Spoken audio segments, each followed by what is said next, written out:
Shalom, salam sejahtera di dalam kasih Tuhan kita Yesus Kristus.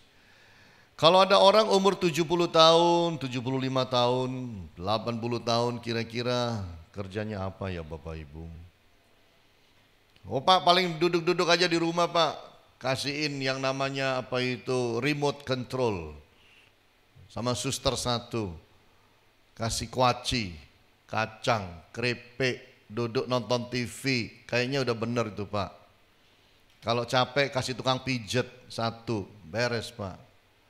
Well, tidak semua orang seperti itu Bapak Ibu. Saya membaca kisah mengenai orang-orang yang sudah pensiun dan orang-orang yang sudah umurnya udah lanjut 70 tahunan. Di Amerika Serikat mereka itu justru ingin lakukan sesuatu. Jadi mereka itu kumpul sama-sama lalu bilang, kita ini kan sudah pernah jalani bisnis. Generasi bawah ini masih belum selesai dengan apa yang mereka kerjakan. Bagaimana kalau kita bagi ilmu kita? Jadilah kumpul mereka-mereka ini yang tua-tua, mulai dari hanya beberapa orang saja, pergi ke pasar yang rame, lalu mereka buka booth di situ. Dia buka booth di sana, ditulis di sana bahwa kami memberikan nasihat gratis dalam hal apa saja. Kemungkinan yang kami berikan bisa saja salah, tapi minimal menyenangkan. Oh, mereka tidak sadar apa yang mereka lakukan. Tulisannya kan gratis Bapak Ibu. Orang mulai pada berdatangan ngobrol gimana ya enaknya bisnis ini dan itu. Karena mereka punya pengalaman. Mereka bagi dan mereka bagi dan mereka bagi. Hanya khusus hari Sabtu saja. Di hari lain mereka tidak lakukan itu, hanya di hari Sabtu. Sabtu pagi kumpul-kumpul sampai agak siang, matahari udah agak terik, baru mereka pulang. Dan saudara tahu pasar itu adalah pasar yang jual makanan-makanan yang segar. Ikan segar, sayur segar, pasar basah kalau kita bilang kan. Jadi mereka buat satu booth di sana, kemudian tutup dengan baik. Dan orang pada mampir dan bertanya, dari anak muda sampai orang tua pada tanya di sana. Dan mereka dengan antusias membagikan ilmu mereka. Minta diajarin apa aja yang mereka mampu, mereka bagikan. Dan saudara tahu pasar itu yang paling rame adalah di tempat mereka. Bayangkan orang-orang yang usianya itu sudah boleh dikatakan lanjut, tapi dalam kehidupan mereka masih betul-betul bisa jadi berkat dan berarti. Apa bedanya anak-anak dan orang tua? Apa bedanya anak-anak dan orang yang sudah dewasa? Anak-anak itu hanya menerima. Mamanya kasih makan, papanya kasih makan, terima. Dibeliin ini pakai, dibeliin itu pakai. Ini habis, ini rusak, digantiin, kasih yang baru. Itu anak. Kalau orang yang dewasa tidak demikian. Kalau ada yang rusak, dia usahakan perbaiki sendiri. Kalau tidak bisa, dia tahu siapa yang dipanggil untuk menolong memperbaiki. Orang yang dewasa adalah orang yang bisa tahu apa kebutuhannya, lalu kemudian mendapatkan apa yang dia butuhkan. Tahu di mana mencarinya. Itulah kehidupan sebagai orang-orang yang dewasa. Kristen juga demikian. Kristen itu, maaf, ada yang Kristen anak-anak, ada Kristen dewasa. Kristen anak-anak adalah Kristen yang selalu ingin hanya disusui terus segala kebutuhan hidupnya. Sama seperti anak-anak pada dasarnya, pada umumnya. Mereka hanya terus mencari perhatian, minta dikasih susu terus. Tapi kalau Kristen yang dewasa tidak demikian. Kristen dewasa adalah Kristen yang berpikir, saya bisa berbuat apa bagi Tuhan? Saya bisa berbuat apa bagi kerajaannya? Saya bisa berbuat apa bagi melebarkan akan kerajaan Allah? Saya bisa berbuat apa bagi gerejanya? Itu bedanya anak-anak dan bedanya Kristen dewasa. Menurut saudara-saudara yang mana? Yang anak-anak ataukah yang sudah dewasa? Karena bicara mengenai orang Kristen dewasa, Bapak Ibu, dewasa itu tidak ada hubungannya dengan umur. Kalau jasmani ada hubungannya dengan umur. Makanya ke dokter ditanya, umur berapa? Kalau mau nonton bioskop tanya, umur berapa? Sudah 17 tahun ke atas atau belum? Kan begitu. Di luar negeri, anak-anak kelihatan masih muda, mau beli alkohol ditanya, umur berapa? Mencurigakan KTP-nya mana? Diperiksa dulu, udah 21 tahun ke atas belum? Kalau belum, gak dikasih untuk beli minuman alkohol dan lain sebagainya. Kalau jasmani ditanya umur berapa? Mau menikah pun orang tua bisa tanya, umur berapa lu mau menikah? Nah kan begitu. Patokannya umur. Kalau secara rohani mau dipatok umur secara jasmani tidak bisa. Karena yang rohani itu tidak bisa diukur dari sesuatu yang jasmani. Nah mari kita mau lihat di dalam firman satu kebenaran yang berbicara mengenai the mature disciple, murid yang dewasa. Murid yang dewasa. Mari lihat di dalam Lukas pasalnya yang ke-9. Lukas pasal 9 ayat yang pertama sampai pada ayatnya yang ke-6. Maka Yesus memanggil ke-12 muridnya lalu memberikan tenaga dan kuasa kepada mereka untuk menguasai. Menguasai apa Bapak Ibu? Setan-setan dan untuk menyembuhkan penyakit-penyakit. Dan Ia mengutus mereka untuk memberitakan kerajaan Allah dan untuk menyembuhkan orang. Katanya kepada mereka, jangan membawa apa-apa dalam perjalanan, jangan membawa tongkat atau bekal, roti atau uang atau 2 helai baju. Dan apabila kamu sudah diterima dalam suatu rumah, tinggallah di situ sampai kamu berangkat dari situ. Dan kalau ada orang yang tidak mau menerima kamu, keluarlah dari kota mereka dan kebaslah debunya dari kakimu sebagai peringatan terhadap mereka. Lalu pergilah mereka dan mereka mengelilingi segala desa sambil memberitakan Injil dan menyembuhkan orang sakit di segala tempat. Nah ayat-ayat ini bicara bagaimana Yesus itu memanggil murid-muridnya lalu dibekali mereka, lalu diutus. Kalau saudara tahu bahwa bagaimana Yesus memulai memanggil murid-muridnya, mereka ada di pinggir pantai. Mereka menjala ikan, mereka membersihkan jala mereka, mereka nelayan. Lalu dipanggil mereka satu persatu, dipanggil, di approach, kemudian dipanggil untuk mengikuti Yesus. Nah terusannya adalah di sini. Mereka kemudian diutus, tinggal bersama dengan Yesus dari hari ke hari 3,5 tahun. Kemudian dibekali untuk mereka lakukan sesuatu. Nah kalau dari ayat-ayat yang kita baca, kita bisa cari sesuatu di sana. Apa yang menjadi tanda-tanda murid dewasa? Kira-kira itulah yang akan kita bisa pelajari dari ayat-ayat ini. Apa yang menjadi tanda-tanda murid yang dewasa? Nomor 1 kita lihat bahwa murid yang dewasa itu engaging in spiritual battle. Yaitu mereka itu terlibat di dalam peperangan rohani. Nah kalau ada masih orang Kristen tidak berani usir setan, itu kita perlu tanya, itu Kristennya dewasa atau anak-anak? Itu aja. Kristen yang dewasa berani usir setan.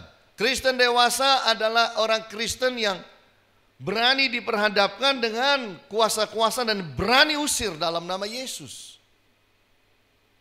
Amin Bapak Ibu. Atau kita justru takut. Kalau mau ke toilet malam-malam, geduknya 3-3 dipanggil semua.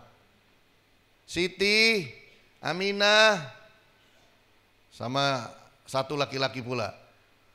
Hasan, ayo antar ini, Nyonya mau ke toilet. Waduh, mau ke toilet aja 3 yang antar, ngawal semua.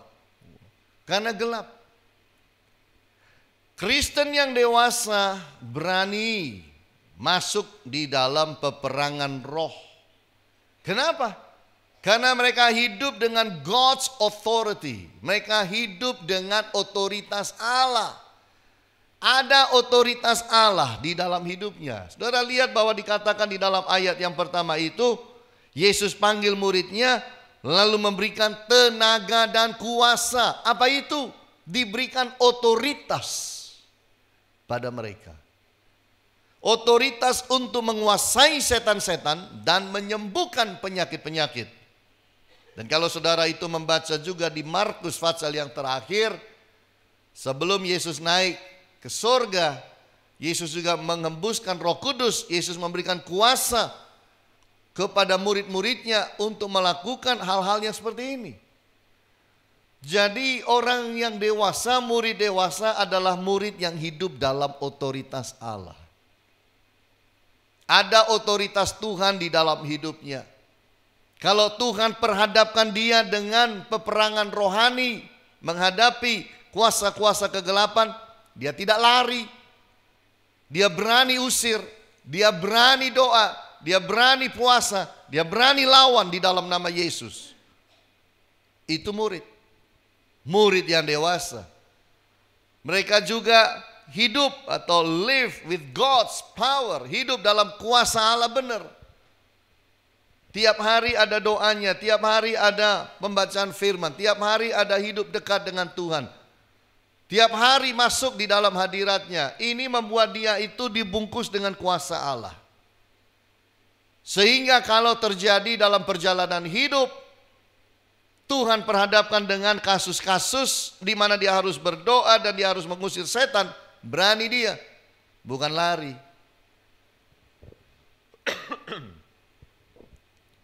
Dia hidup dikatakan juga dengan God's victory, hidup dengan kemenangan-kemenangan Allah. Kalau dia berhadapan dengan peperangan rohani, dia tidak andalkan kekuatan diri. Dia tidak hadapi itu dengan dirinya sendiri, siapa dia. Tapi dia hadapi itu dengan kekuatan Allah. Dia hadapi itu dengan kuasa Allah, dengan otoritas Allah, dengan pimpinan Tuhan dia hadapi semua itu. Salah satu staf saya, dia satu kali waktu datang kepada saya, naksir anak orang, kepingin anak orang jadi pacarnya, tetapi rasanya ada yang gak setuju.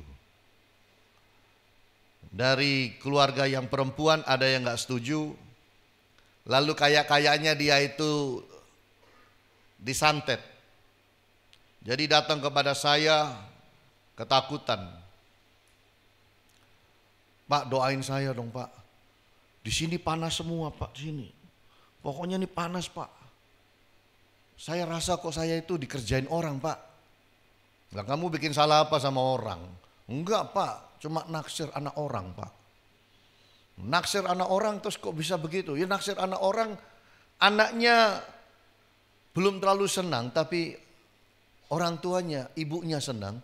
Tapi kayaknya omnya enggak senang karena mau dijodohkan sama orang lain lagi. Jadi rasanya saya itu dikirimi kuasa kegelapan Pak, supaya putus. Oh gitu. Saya doa. Ya doalah saya dengan dia di kantor saya. Saya bilang duduk sini. Dia duduk, saya dari belakang. Jadi saya doain dia. Dalam nama Yesus, usir segala kuasa-kuasa kegelapan. Karena dia ini nggak bisa tidur. Tiap jam 3 bangun. Tiap setengah 3 bangun. Terus hatinya deredek. Pikiran jadi kacau. Perasaan hati jadi kacau. Jadinya jadi takut mati. Ditahan-tahan sendiri nggak bisa. Lama-lama cari saya. Saya doakan dia. Dalam nama Yesus. Ikat semua kuasa-kuasa kegelapan. Dalam nama Yesus. Ikat semuanya. Usir dalam nama Yesus. Semua kiriman-kiriman kuasa kegelapan roh jahat yang dibuat menyerang dia. Usir dalam nama Yesus. Usir, usir, usir. Doanya nggak lama sih. 5 menit lebih paling sedikit. Udah itu aja. Selesai, amin. Makasih ya Pak. Kerja lagi dia. Besok saya tanya, gimana? Tidur Pak, bablas sampai pagi Pak. Besoknya lagi gimana? Nggak apa-apa Pak, beres sudah. Sampai hari ini. baru saja menikah dengan gadis yang dia cintai. Akhirnya kita dikasih kuasa oleh Tuhan dan dikasih urapan oleh Allah. Kita bukan tiap pagi bangun terus cari setan. Di mana ada setan? Di mana ada setan? Terus mau kejar dan usir. Gak pernah. Saudara baca di Alkitab, Yesus tidak pernah bangun pagi-pagi cari setan. Lalu dalam perjalanan hidup ngejar setan. Di mana yang ada setannya? Di mana? Gak kayak orang zaman sekarang di televisi itu.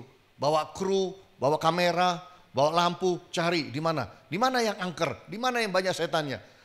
Yesus tidak pernah ajar kita begitu. Tapi yang Yesus ajarkan adalah dalam perjalanan hidup, kalau menjumpai yang seperti itu, kalau diperhadapkan yang seperti itu, maka kita harus bereaksi, maka kita harus berani menghadapi, berdoa, puasa, dan usir di dalam nama Yesus. Amin Bapak Ibu. Lalu saudara bilang, loh Pak, tapi saya loh Pak, merasa kok tidak berani. Ya, kalau tidak berani jangan diem. Gereja itu punya tim doa. Gereja punya tim doa untuk menolong saudara. Saya pernah dibawa, karena ada jemaat minta, pernah dibawa pergi ke pabriknya sana, atau perusahaannya itu besar sekali, tempat distributor yang besar. Disuruh ngusir setan. Karena banyak setannya di sana. Oke, kita pergi. Dengan tim saya pergi. Ruangan demi ruangan kita doakan. Karena satpamnya ketakutan kalau malam. Ketakutannya kenapa? Mobil-mobil yang ada mobil di sana, di tempat yang gelap-gelap. Kalau malam lampunya nyala sendiri, mati sendiri. Didatangi dilihat tidak ada orangnya. Gimana nggak lari katanya. Dan itu diganggu terus model seperti itu. Itu sebabnya yang namanya murid yang dewasa adalah murid yang berani terlibat di dalam spiritual battle. Berani masuk dalam medan pertempuran. Bukan karena dia berani, karena dirinya berani. Tapi dia sadar ada kuasa Allah, ada otoritas Allah di dalam kehidupannya. Amin Bapak Ibu. Itu sebabnya di dalam hidup saudara, ya kalau terjadi salah satu di rumah saudara ada yang kenapa-kenapa, belajar doain sendiri. Gimana caranya? Sebelum apa-apa doa dulu, Tuhan Yesus ampuni dosa saya. Harus minta, mau ngusir setan minta ampun dosa dulu sama Tuhan. Kenapa? Supaya tidak ada celah. Sudah sucikan darah Yesus. Lalu yang kedua, Tuhan tutup bungkus saya dengan darah Yesus. Tutup bungkus suami saya dengan darah Yesus. Tutup bungkus anak-anak saya dengan darah Yesus. Tutup bungkus harta benda kami dengan darah Yesus. Baru bereaksi, datengin, tumpang tangan, usir dalam nama Yesus. Jangan diam-diam ngusir. Belum persiapan ngusir. Itu nanti bisa-bisa gitu kaget semua lari nanti kan. Setannya teriak saudara lari semua. Iya kan. Jadi itu caranya Bapak Ibu. Dan semua anak murid-murid Tuhan Yesus diperlengkapi untuk menghadapi itu. Ingat baik-baik, Yesus sudah menang di atas kayu salib. Dan kemenangannya itu diberikan kepada saudara dan saya. Dan itu sebabnya kita disebut kita lebih dari pemenang. Kenapa? Karena kita tidak perlu naik ke atas kayu salib. Yesus yang sudah naik, Yesus yang berikan kemenangan pada kita. Dan kemudian kitalah yang bereaksi ketika diperhadapkan pada hal-hal itu. Yang kedua Bapak Ibu, tanda-tanda murid yang dewasa. Yang kedua adalah engaging in spreading the word. Terlibat di dalam menyebarluaskan kebenaran Allah. Terlibat di dalam menyebarkan Injil. Itu. Nah di dalam ayat yang kedua begitu dikatakan, ia mengutus mereka untuk memberitakan kerajaan Allah dan untuk menyembuhkan orang. Memberitakan kerajaan Allah. Itu bisa lewat bersaksi, bagi brosur, membagikan juga CD-CD khotbah, memforward link-link khotbah, bisa. Termasuk bagiannya itu. Membuka rumah saudara menjadi bagian daripada family cell. Saya nggak bisa khotbah, tapi rumah saya besar. Boleh nggak ya rumah saya ruang tamunya dipakai untuk kumpul-kumpul family cell? Boleh. Boleh Bapak Ibu. Saya nggak bisa khotbah, tapi saya memfasilitasi. Boleh. Saya nggak bisa khotbah, tapi saya itu Tuhan kasih berkat uang lebih, bisa sekolahin 5 orang anak di sekolah Alkitab. Boleh nggak saya lakukan itu? Boleh. Hal-hal yang seperti ini. Boleh nggak saya punya uang lebih, saya beli Alkitab lalu saya bagi-bagikan pada yang lain? Boleh. Apa saja yang saudara bisa lakukan untuk memperlebar kerajaan sorga. Kita harus belajar itu. Itu yang namanya mission, itu is act of love. Melakukan pelayanan-pelayanan misi itu adalah tindakan kasih. Bukan tindakan yang lain. Orang yang melakukan misi adalah orang yang hidup di dalam kasih. Dan Tuhan mau hidup saudara dan saya ada di dalam kasih. Kalau kita melakukan misi bukan karena alasan yang lain, bukan motivasi yang lain, tapi karena ada kasih di dalam hati saudara. Kasih kepada orang-orang jiwa yang terhilang, kasih kepada Allah Bapa di sorga. Itu, murid itu seperti itu. Mission is act of obedience. Misi itu adalah tindakan ketaatan. Kalau saudara lihat, Yesus itu rekrut, memanggil mereka, memperlengkapi mereka, lalu Yesus mengutus mereka untuk memberitakan kerajaan Allah dan menyembuhkan orang. Dan juga dikatakan di dalam Matius pasal yang terakhir, Matius 28, bahwa sebelum Yesus naik ke sorga, Yesus berikan amanat agung. Amanat agung apa? Jadikanlah semua orang muridku. Bukan sekedar pengikut, bukan sekedar kenal pada Yesus, bukan sekedar tahu pada Yesus, bukan sekedar ikut, tapi menjadi murid. Ini tugas yang tidak mudah, menjadikan semua orang murid. Kalau cuman tahu, datang ke gereja asal-asalan, gampang. Tapi membangun orang menjadi murid itu tidak mudah. Tapi itulah yang Yesus berikan kepada kita. Karena perkembangan Injil di dalam dunia dari abad pertama sampai abad sekarang, perkembangan Injil itu terjadi sampai di dunia yang isinya 7,5 miliar manusia itu, kira-kira orang Kristen 2 miliar lebih. Atau sekitar 2,7 miliar. Maka bisa terjadi begitu banyak jumlahnya, itu bukan karena pengikut, bukan karena orang yang tahu-tahu itu aja, tapi itu terjadi karena murid. Perkembangan Injil dan pertumbuhan rohani dan pertumbuhan orang Kristen di dalam dunia dari abad pertama sampai sekarang, itu terjadi karena murid-murid bergerak. Bukan follower, bukan pengikut.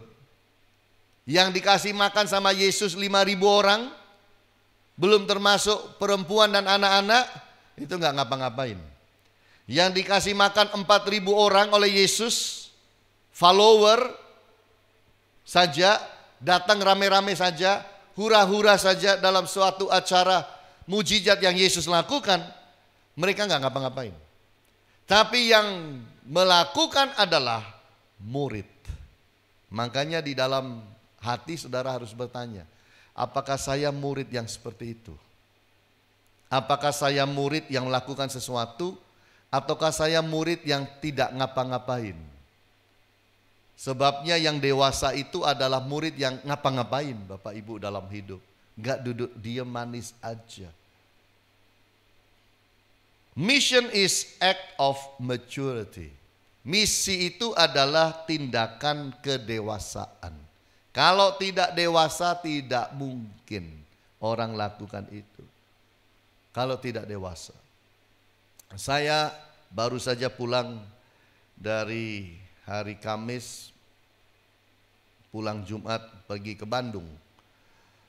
Saya pergi dengan Pak Agus, Pendeta Agus, dan juga dengan dua lagi teman, Pak Kim Ho dan Pak Hamdani. Kami berangkat ke Bandung. Lalu kemudian pelayanan di sana. Saya khotbah. Saya khotbah di sebuah persekutuan doa saja. Persekutuan doa yang isinya 60 orang kira-kira segitu, 70 mungkin. Persekutuan doa ini ada di rumah seorang pengusaha. Pengusaha ini pengusaha yang diberkati Tuhan, real estate. Punya rumah itu di Bandung itu kayak di tretesnya gitu loh. Dari kota itu naik ke atas ke Dago begitu. Tanahnya luas di sana, kantornya di sana, rumahnya daerah situ juga, anaknya dibangunkan. Tanahnya luas banget Bapak Ibu. Dan dia pakai satu hall di atas itu untuk ibadah. Dibangun khusus untuk ibadah. Saya tidak tahu apakah dia bisa berkhotbah atau tidak, tapi kok rasanya tidak. Tapi sudah mulai ada kemajuan, bisa berdiri di depan, pegang mikrofon, bisa berdoa, bisa bagikan pengumuman dan lain sebagainya. Sebuah kemajuan. Yang hebat mengenai dia, namanya adalah Pak David. Yang hebat mengenai Pak David ini adalah kemampuan dia untuk bisa kumpulkan pengusaha-pengusaha kota Bandung kumpul di tempatnya ibadah. Kehebatan dia bisa kumpul beberapa pejabat Kristen dari militer Kristen kumpul beribadah. Dia nggak bisa berkhotbah, tapi dia punya kemampuan melakukan sesuatu bagi kerajaan sorga, yaitu adalah mengumpulkan orang-orang kaya, pengusaha-pengusaha kaya yang ada di kota Bandung kumpul di tempatnya. Nah, saudara tahu sendiri, kalau saudara punya persekutuan doa, undang orang-orang top-top seperti itu kan sulit. Dia punya kemampuan itu. Kumpulin orang-orang itu begitu banyak, kumpul tiap 2 minggu sekali beribadah. Kebetulan saya diundang barusan khotbah menjadi berkat. Tapi saya kagum satu hal mengenai sang bapak ini adalah kemampuan dia untuk menjadi seorang yang bisa memfasilitasi sehingga kebenaran firman bisa disebarkan kepada orang-orang itu. Itu indahnya. Murid yang dewasa lakukan hal yang seperti itu Bapak Ibu. Dan saya berharap dalam hidup saudara-saudara, jangan sekedar puas kalau sudah bisa ke gereja tiap minggu gak pernah bolos. Ya itu baguslah. Tapi lebih dari itu adalah bagaimana kita hidup, bagaimana saya dengan apa yang saya punya, segala sesuatu yang saya punya, saya bisa pakai untuk kemuliaan Tuhan. Itu harus dipikirkan. Dengan talenta yang saya punya, dengan kelebihan yang saya punya, dengan keistimewaan yang saya miliki, apa yang saya bisa berikan kepada Tuhan? Apa yang saya bisa lakukan untuk memperlebar kerajaan sorga, membagikan kebenaran? Saya rasa itu kita harus bertanya pada diri. Dengan itu maka kita akan menjadi murid yang dewasa. Ingat baik-baik, murid yang anak-anak cuma disusuin. Karena anak-anak itu sifatnya hanya begini, Papa, Mama, habis lagi. Itu anak. Tapi kalau yang dewasa tidak begitu. Kemampuan tuh dia bisa mandiri, kemampuan tuh dia bisa lakukan sesuatu bagi orang lain. Itu sangat penting, khususnya bagi Allah. Yang ketiga kita lihat bersama-sama tanda-tanda daripada murid yang dewasa adalah engaging in simple life. yaitu adalah keterlibatan dalam kehidupan yang simple, sederhana. Dikatakan di dalam ayat yang ketiga, katanya kepada mereka, jangan membawa apa-apa dalam perjalanan, jangan membawa tongkat, bekal, roti, uang, 2 helai baju. Nah, apabila sudah diterima dalam satu rumah, tinggallah di situ sampai kamu berangkat dari situ. Dan kalau ada orang yang tidak mau menerima kamu, keluarlah dari kota mereka, kebaskanlah debu dari kakimu sebagai peringatan terhadap mereka. Lalu pergilah mereka dan mengelilingi segala desa sambil memberitakan Injil dan menyembuhkan orang sakit di segala tempat. Engaging in simple life, terlibat dalam kehidupan yang sederhana. Kenapa sih Yesus itu bilang begitu? Jangan bawa makan, jangan bawa tongkat, jangan bawa duit, jangan bawa macam-macam. Sebenarnya itu adalah supaya mengajarkan satu hal, yaitu supaya hidup bergantung sama Allah. Hidup itu jangan dibuat ruwet. Hidup yang sederhana itu adalah hidup di mana saudara hidup kehidupan saudara dan engkau masih bisa attach kepada Kristus. Artinya nempel banget pada Kristus. Itu hidup yang sederhana. Kalau kita baca akan kebenaran firman, kita ambil prinsipnya. Ini prinsip. Ya, kalau kita bilang hidup sederhana itu hidup seperti apa? Bukan hidup nggak ada uangnya, bukan hidup kemudian ya udah nggak beli apa-apa, nggak ngapa-ngapain, udah makan nasi sama garam sama minum teh. Bukan. Hidup sederhana itu artinya jangan bikin ruwet kehidupan sampai engkau lepas daripada Allah. Hidup sederhana itu adalah kita hidupi hidup kita sedemikian rupa sampai kita itu tetap nempel pada Dia. Itu kehidupan yang dilihat sebagai hidup yang sederhana. Kebergantungan kita kepada Tuhan itu ada. Ini Bapak Ibu. Hidup yang ruwet itu seringkali membawa kita jauh dari Allah. Duniawi itu apa? Duniawi itu adalah segala sesuatu dalam hidup yang menarik engkau jauh dari Allah. Itu duniawi, titik. Loh ya apa itu? Ya pikiran. Kan gitu, coba dipikir baik-baik. Apa sih dalam hidup ini yang menarik saya jauh daripada Allah? Ada orang lain golf. Buat orang lain golf. Kalau main golf, saya kalau main golf Pak, sampai lupa segala-galanya.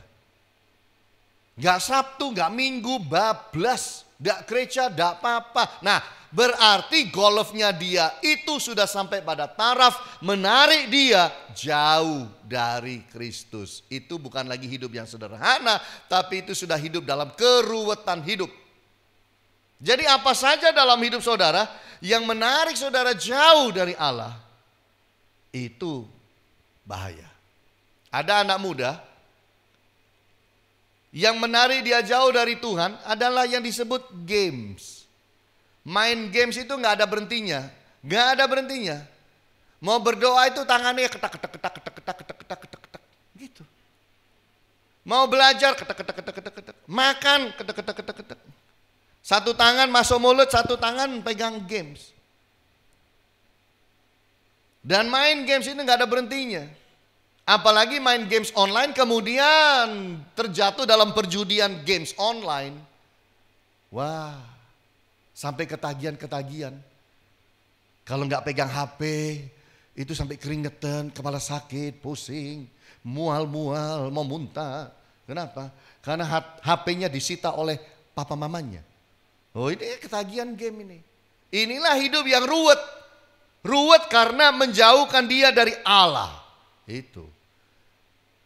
Saya pernah ada jemaat, saya nggak cerita siapa, saya pernah ada jemaat bawa anaknya setelah ibadah, jemaatnya itu salaman sama saya, Pak Hani, shalom, Tuhan Yesus berkati, mau pulang tuh.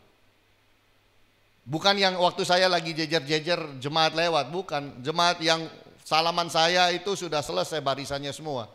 Dia datang sendiri, dia bawa anaknya, dia salamin saya, selamat pagi Pak Hani, Tuhan berkati, saya bilang Tuhan berkati Bu. Lalu dia panggil anaknya 2. Nyo, salam sama Pak Hani. Satunya salaman. Satunya enggak salam-salam, megangi HP terus gini. Saya di depannya, gini terus. Nyo, salaman. Diam aja, nggak bilang iya, nggak bilang nggak. Nyo, sambil tangan satu ya tetap main.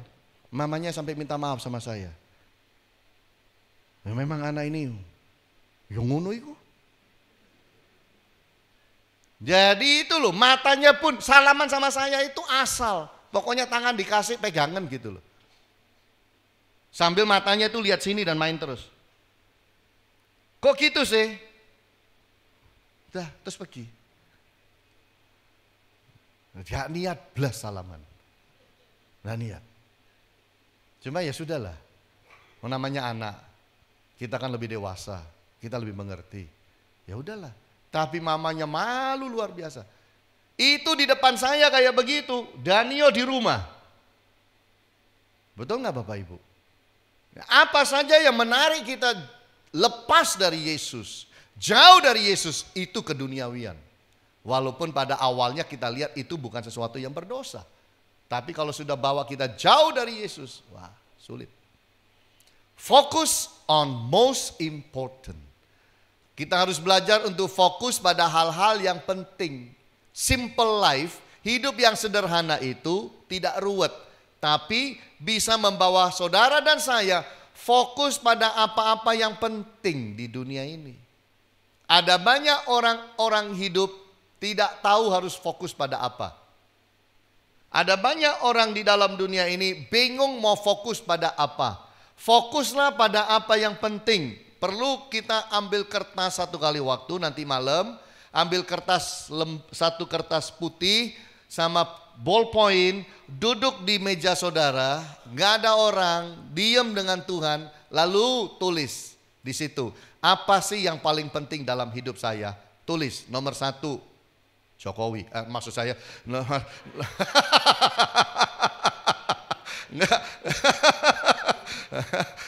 ini politik ini masuk terus.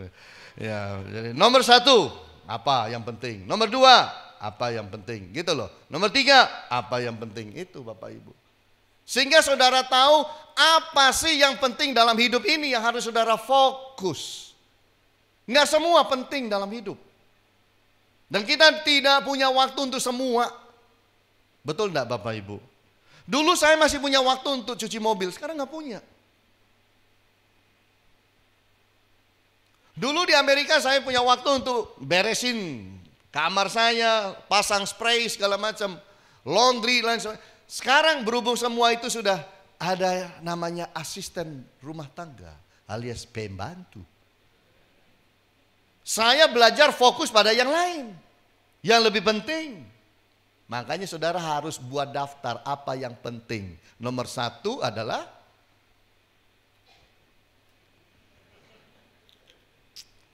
gitu Bapak Ibu. Jadi mari belajar dalam hidup lakukan hal itu. Lalu faith exercise. Latihan iman. Tuhan itu tidak sekedar memberikan saudara hidup, tapi Tuhan memberikan saudara hidup dan Tuhan ingin terjadi latihan iman. Iman itu tidak dilatih di dalam hal-hal yang sifatnya itu menyenangkan, comfort zone.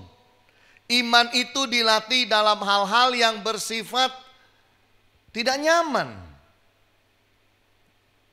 Masalah, tantangan hidup, persoalan. Iman dilatih di situ.